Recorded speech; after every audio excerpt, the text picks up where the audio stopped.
राधे राधे, आप सभी को स्वागत है आपके अपने YouTube चैनल देवा सर क्लासेज में। कैसे हैं आप सब, ये तो पहले कमेंट करके बता दीजिए, क्योंकि स्वस्थ रहना बहुत इंपॉर्टेंट है अपने लाइफ के लिए। देखिए, मैं स्वस्थ नहीं हूं तो वीडियो कितनी खराब बन रही है।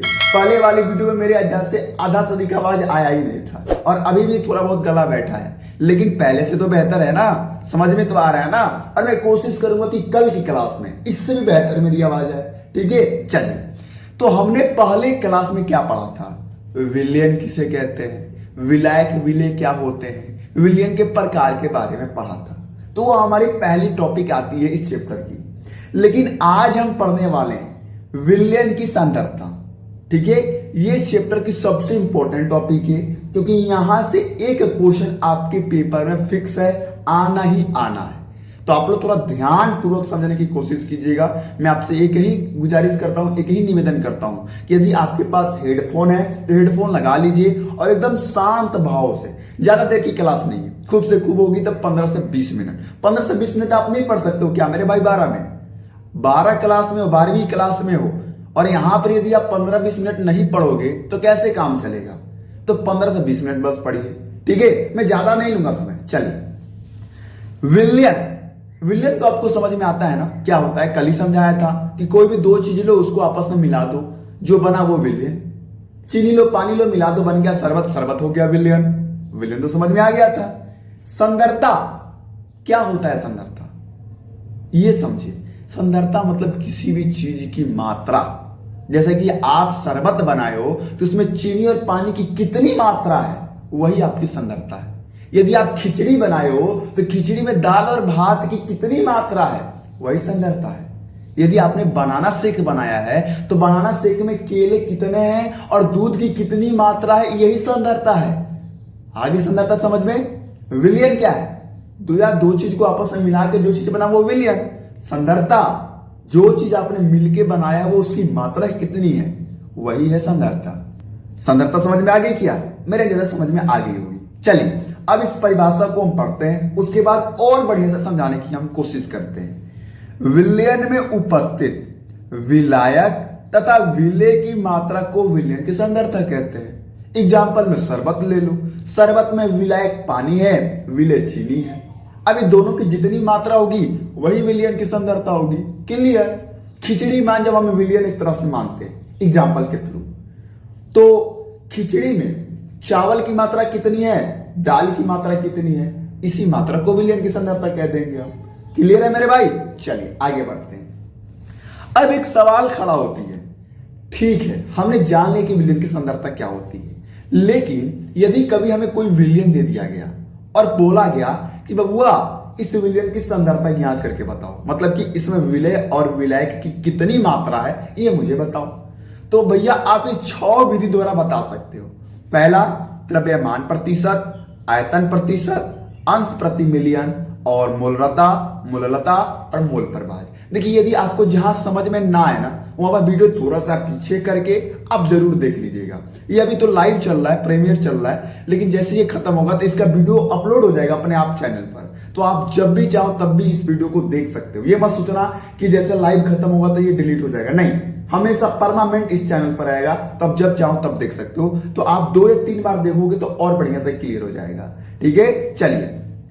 तो चलिए अब हम देख लेते हैं कि इन 6 विधि से हम कैसे विलयन की संदरता ज्ञात करते हैं। तो पहला आता है द्रव्यमान प्रतिशत, जिसे हम लोग भार प्रतिशत भी कहते हैं, और इसको हम W/W प्रतिशत से प्रदर्शित करते हैं। इसका सूत्र होता है विलेय की मात्रा बटे विलयन की मात्रा गुणे 100। मतलब अगर आपको किसी विलयन की संदरता ज्ञात करनी है और वो भी द्रव्यमान प्रतिशत के तहत, तो क्या करेंगे आप? विलेय की जितनी आपने मात्रा मिलाई है उसको आप ऊपर रखेंगे, विलयन की जितनी मात्रा है उसको आप नीचे रखेंगे, गुणे में 100। अब इसको जब आप हल करेंगे तो विलयन की संदरता ज्ञात हो जाएगी। ठीक है, कंफ्यूज नहीं होना है, बस इनको आपको याद रखना है, समझने की कोई जरूरत नहीं है। बस याद रखो ना यार कि भार प्रतिशत बराबर विलेय की मात्रा बटे विलयन की मात्रा गुणे 100 होती है। याद हो जाएगा ना, बस याद रखो, क्योंकि ये आपके परिभाषा ही पूछे जाएंगे, इसके डायरेक्ट नोमेरिकल आएंगे। आपको नोमेरिकल में विलेय की मात्रा दे दी जाएगी, विलयन की मात्रा दे दी जाएगी, बोला जाएगा भार प्रतिशत ज्ञात करने के लिए, तो आप ज्ञात नहीं कर लोगे क्या? इस पर विले की मात्रा रख दोगे, नीचे विलेन की मात्रा रख के आप हल करके याद कर लोगे। हम ऐसे नोमिकल कराएंगे ना तो ये आपको समझ में आ जाएगा। बस यहां तक अभी आप सिर्फ सिंपल सा सूत्र याद रखिए, ठीक है। चलिए, ज्यादा सोचिएगा ना तो मंडे फाट जाएगा। अभी बहुत कुछ पढ़ना है, इतने में नहीं चौपट होना है, बहुत कुछ पढ़ना है अभी तो फिजिक्स बाकी है, मैथमेटिक्स तो बाकी है, जनरल हिंदी तो बाकी है। अब ये कहा कपाट फाड़ रहे हो अपनी, ठीक है। चलिए, अब आयतन प्रतिशत, तो आयतन प्रतिशत को v बटे v प्रतिशत से हम प्रदर्शित करते हैं। इसके बराबर होता है विले की मात्रा मिलीलीटर में बटे में विलियन की मात्रा मिलीलीटर में गुणे 1000। बस ये सूत्र याद रखना है, ज्यादा सोच विचार आपको नहीं करना है। आइए अब हम तीसरा देखते हैं, अंश प्रति मिलियन, जिसे हम ppm से प्रदर्शित करते हैं। इसके बराबर होता है विले की मात्रा बटे विलियन की मात्रा गुणे 10 के पावर 6। बस ये याद रखना है। याद रहेगा मेरे भाई, याद रहेगा ना। बस ये 3 सूत्र आपको अपने माइंड में बैठा लेना है, ये आपको डायरेक्ट न्यूमेरिकल में काम आने वाले हैं, ठीक है। मैं थोड़ा सा जूम आउट करूंगा यहां पर। चलिए, अब हम बहुत इंपॉर्टेंट टॉपिक की तरफ बढ़ चुके हैं, जिसका नाम है मोलरता। रे भैया, मोल जिसमें लग जाए समझो कि वो आपके पेपर के लिए इतना ज्यादा इंपॉर्टेंट है ना, जिसकी कोई हद नहीं है। तो हम चलिए मोलरता को समझते हैं। किसी विलयन के 1 लीटर आयतन में उपस्थित विले की मात्रा को तथा मोलों की संख्या को मोलरता कहते हैं। मतलब कि 1 लीटर आपके पास विलयन है, उसमें विले तो जरूर घुला होगा। अब उस विले की जो मात्रा है, जो उसकी मोलों की संख्या है, उसको ही मोलरता कहते हैं। क्लियर?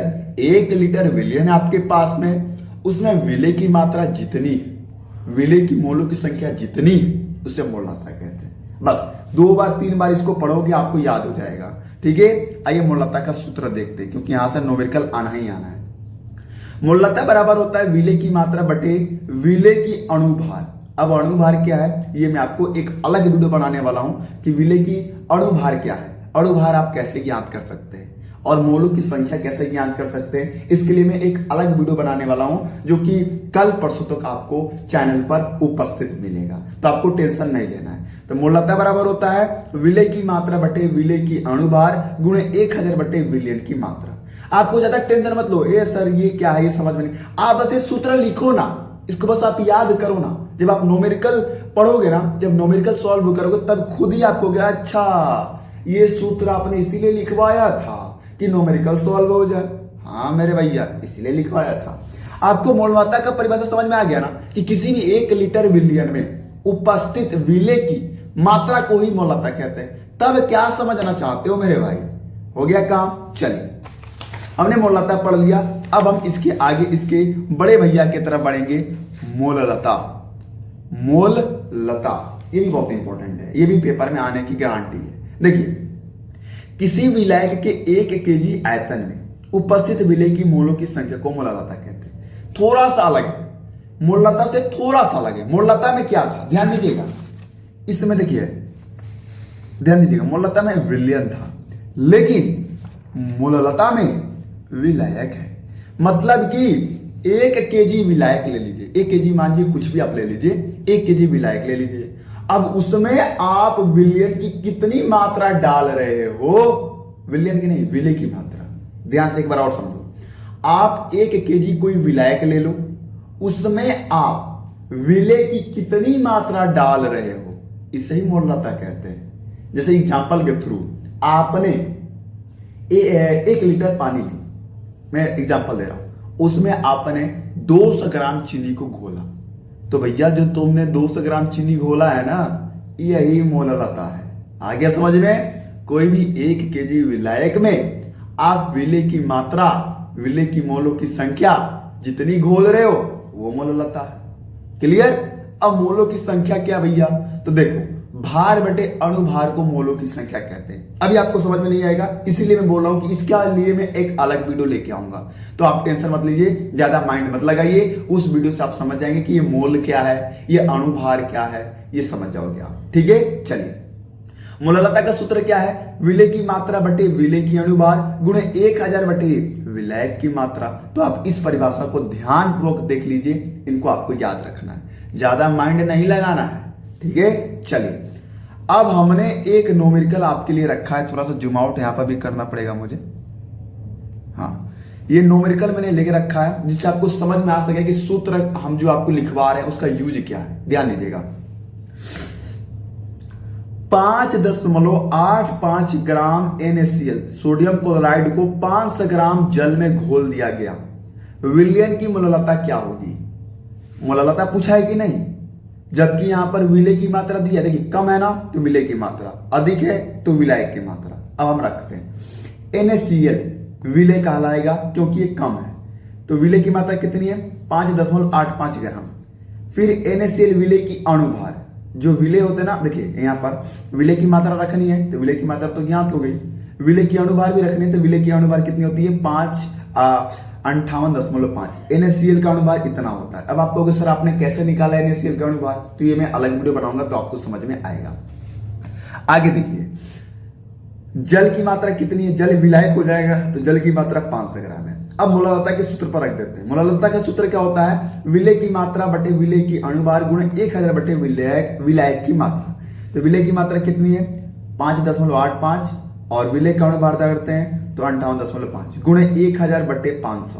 500 क्यों रखा भैया? विलय की मात्रा यहां पर है। चलिए 500 से 1000 2 बार में कट गया, इससे ये 10 बार में कट गया, 2/10 आ गया। 2 से 10 1/5 बार में कट गया और 5 से 1 में हमने भाग देकर 0.2 मोल प्रति किलोग्राम आंसर हमने ला दिया। यही मोललता का है। अब आपको सर हल्का हल्का समझ में आया है? हल्का हल्का ही आएगा, अभी तो पहली बार में 12 में आए हो। एक बाई के थोड़े घोल के पिला देंगे, धीरे धीरे धीरे धीरे आपकी हैबिट बनती जाएगी। ठीक है, तो टेंशन आपको नहीं लेना है। चलिए तो आज हम इतना ही रहने देते हैं। बस 11 मिनट ही आज पढ़ेंगे, ज्यादा नहीं करेंगे क्योंकि आज आपकी माइंड ज्यादा ही ओवर थिंकिंग हो गई होगी, क्योंकि आज हमने थोड़ा हार्ड टॉपिक पढ़ा है। तो आप लोग देख लीजिए इनको और इनको आप लोग रिवीजन कर लीजिएगा कल क्लास तक आते आते। कल हम आगे पढ़ेंगे, मोल परवाज पढ़ेंगे, फिर बहुत सारे ऐसे टॉपिक जो आपको हम कल पढ़ाने वाले हैं, जैसे कि द्रव का ठोस में विलयन, ठोस का द्रव में विलयन, ये सब हम कल आपको पढ़ाएंगे। आपको क्या करना है कि पहले वाली क्लास और आज की क्लास जितनी मैंने पढ़ाई है इसको रिवीजन कर लेना है। हाँ, और यदि आप माधव बैच से नहीं जुड़े हो, यदि आप माधव बैच से नहीं जुड़े हो तो मैं बता देता हूं आपको कैसे जुड़ना है। मैं एक नंबर देता हूं, इस पर आपको फोन करना 73 49 83 18 32। इस पर फोन करके आपको कहना है राधे राधे गुरुजी, हमें माधव बैच से जुड़ना है। मैं आपको माधव बैच से जोड़ दूंगा, लेकिन एक बात याद रखिएगा, 15 मिनट तक ये फ्री था, लेकिन अब इसमें पैसा लगेगा। कितना? तो 1 रुपया लगेगा, मतलब कि महीने का 1 रुपया। ठीक है, आप 12 रुपया दे दोगे तो आप पूरी साल की दे दोगे, यानी कि 12 रुपये में मात्र आप 12वीं की तैयारी करोगे। 12 रुपया में 12वीं की तैयारी, संपूर्ण तैयारी करोगे। अब आप कहोगे सर इससे फायदा क्या हमें? तो माधव बैच में आपको मॉडल पेपर मिलेगा, सिलेबस PDF मिलेगा, बुक PDF मिलेगा, उसके बाद क्वेश्चन बैंक मिलेगा, क्वेश्चन पेपर मिलेगा, साथ में आप लोगों को लाइव क्लास डेली मिल रहा है, इसका PDF भी आपको मिल जाएगा। तो बहुत सारी सुविधा आपको मिलने वाली है। बोर्ड एग्जाम से रिलेटेड अपडेट्स भी आपको वहां पर मिल जाएगी।